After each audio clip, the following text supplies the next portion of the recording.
mga panglingkod ang tanan. So, ato ta sa ato nga tithes and offering. No?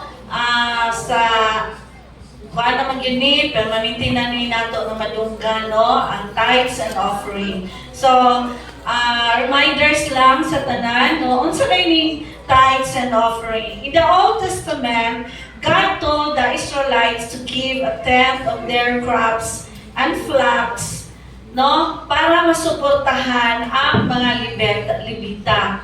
No, ang kaning mga libita sa unang panahon, wala ni sila mga trabaho. Like for example, ang karon nga mga kapanahunan, mga pastors, kaning mga naadinhi, kanang naa sa templo nga nagtrabaho. Wala ni sila trabaho. Unlike karon, naay mga pastors nga naay mga trabaho sa secular nga no, sa outside na sila mga trabaho.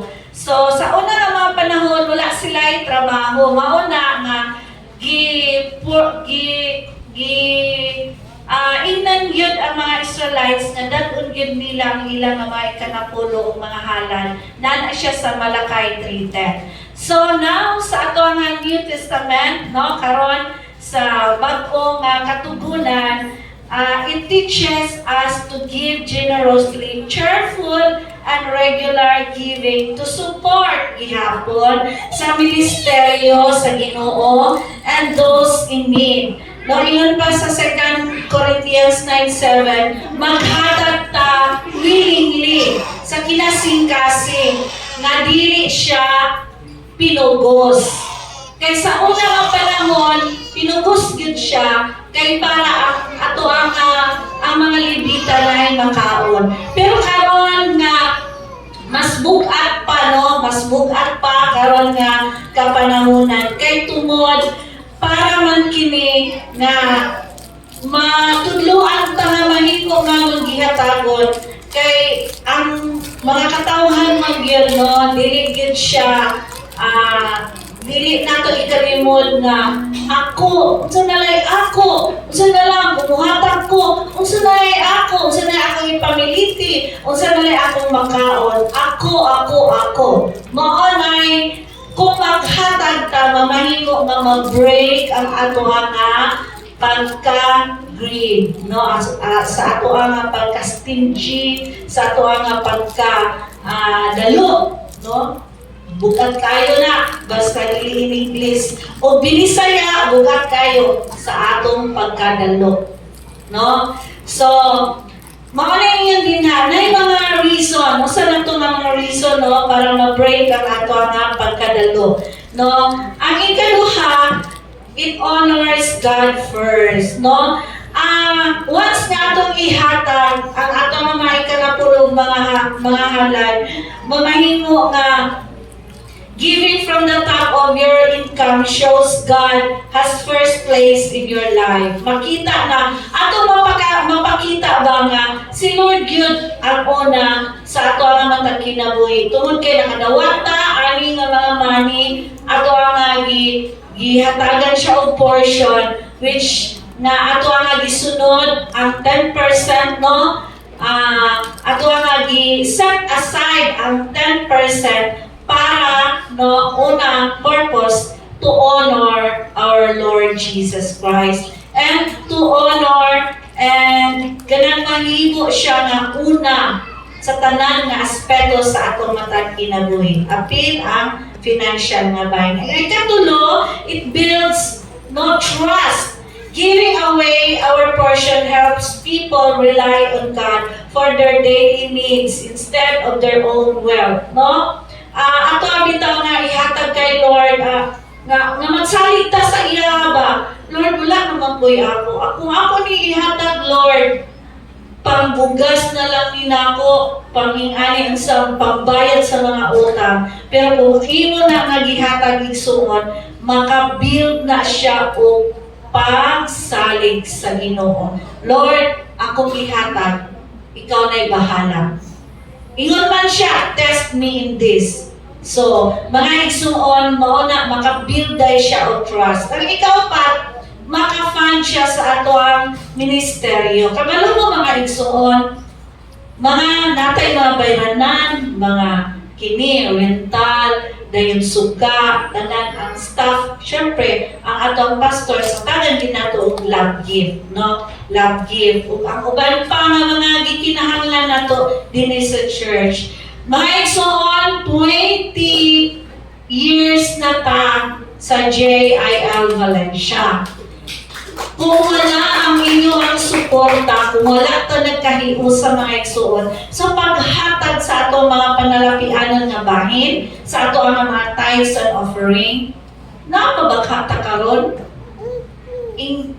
Lingiya gani ang imuhang tagpan. Kung bago mana, lingiya siya. Wala, no?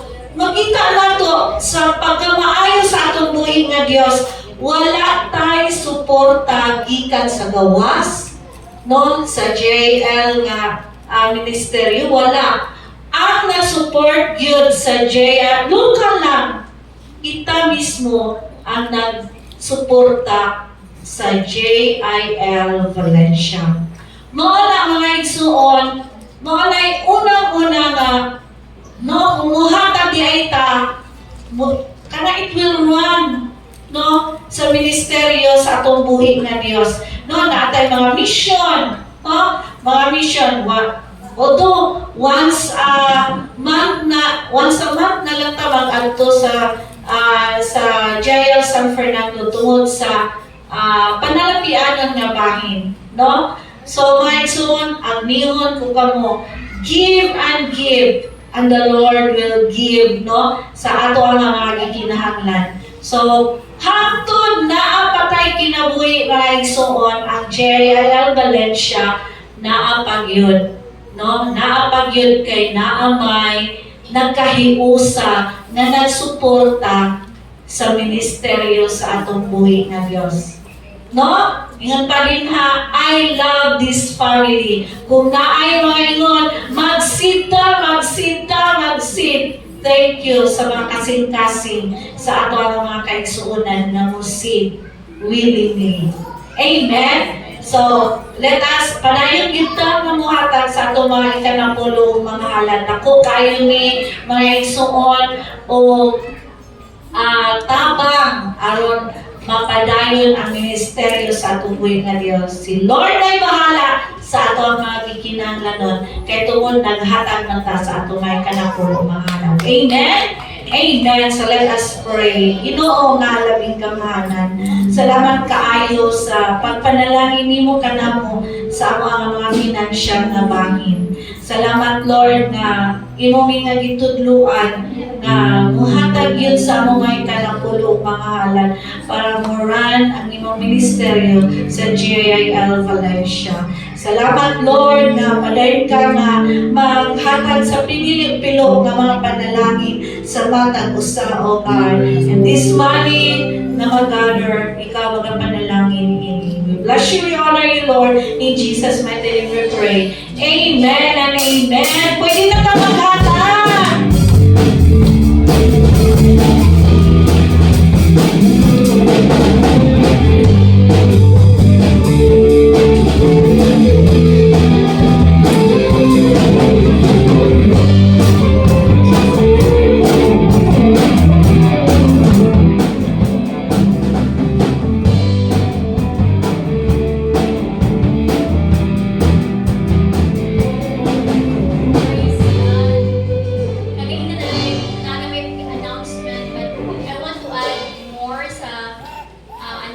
This coming September 27, 1 p.m.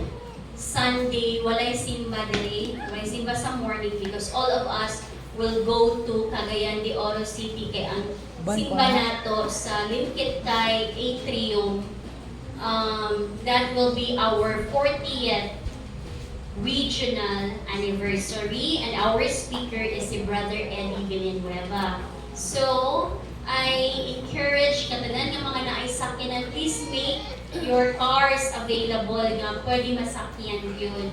And dito na ta magsimba. Pero magpahibalo lang po that your T&O, your tithes and offering, dili lang ihapon. So mo na order po sa Mindanao operations, diri lang sa kada church na bilin. And ang concern is that dako gid og gasto labi na ang rent dito sa atrium. Old gi bahin-bahin na siya. So JIL Bukidnon will contribute 30,000 lang.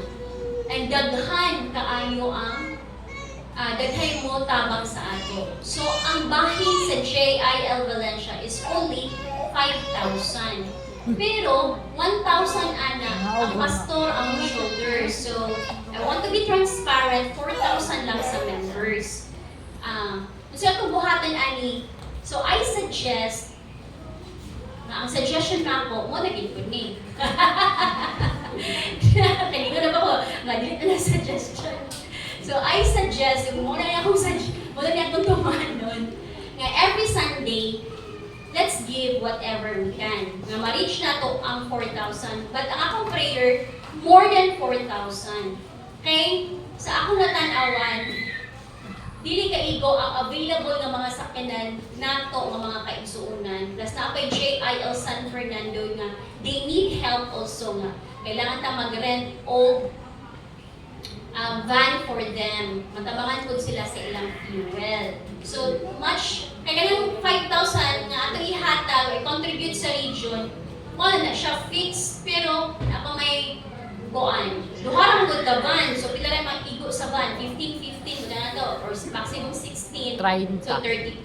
Ha? Plus, na mga auto, na Innova, Oh, na kay uban 32. ng mga sakyanan, no, ipasakay na ng mga students. Basta ang mga students, please secure your meals lang yun. So, pwede ta magbaon, mag-breakfast daan, magbaon para lunch, pero if you can afford na mag-Jollibee nga, na 100 sa lunch, 100 po sa gabi, na pang dinner. So, mas maayo po na. No? So, mo na siya. That's why, mag-offering ta. I-ready na itong offering. So, mo na siya. And basi, una na lang po na ako nga announcement nga atong 20th anniversary. Sa isa ka ng 20th. 48th year anniversary, October 10 sa Luneta Grandstand. So, para makaparticipate na nga makakontribute po ta, t-shirt. So, kung kinsay willing nga magpa-print ng t-shirt, that's 250 pesos ka proceeds will go to the JIL worldwide. So, inana na ang pamaagi. And for sa JIL Valencia, ang atong 20th anniversary every third week of June. Pero we decided sa leadership na i-move sa January 1st at December 1st week na para mahiusan na lang ang Thanksgiving party, Christmas party, and at the same time, 20th year anniversary. So karon nga, month of August, mag-ampo mo nga, Lord, pila ka akong i-seed ngadto sa 20th anniversary. Pagka September 1st week, mag-distribute me paper, katong imong gi-decide na i-seed, isulat nimo your name and the amount. Papel pa lang na. Kay atong appeal sa mga patampo. And katong imong gi-seed, November 20 will be the deadline. No? Because we deserve something bigger na venue, and we will also invite first-timers. So, we expect mga 300 kapin yung mga tao. And, please be ready ang atong outfit, OOTD, Modern Filipiniana. Pero, kung wala, ayaw po, kumadto dito kiwa mo kay Modern Filipiniana. Nagpastura ka igang, ay, babala ka aircon ta.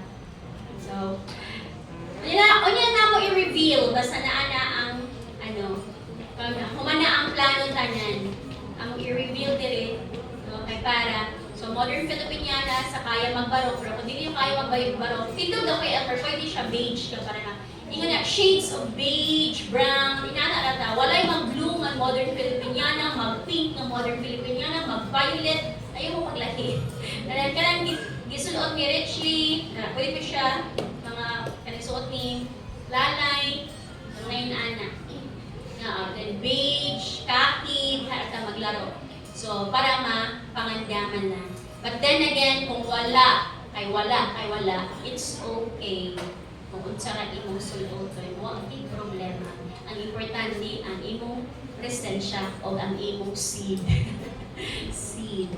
Okay? So, let us remain for a while para sa atong takeaways. Let us all stand for our closing prayer.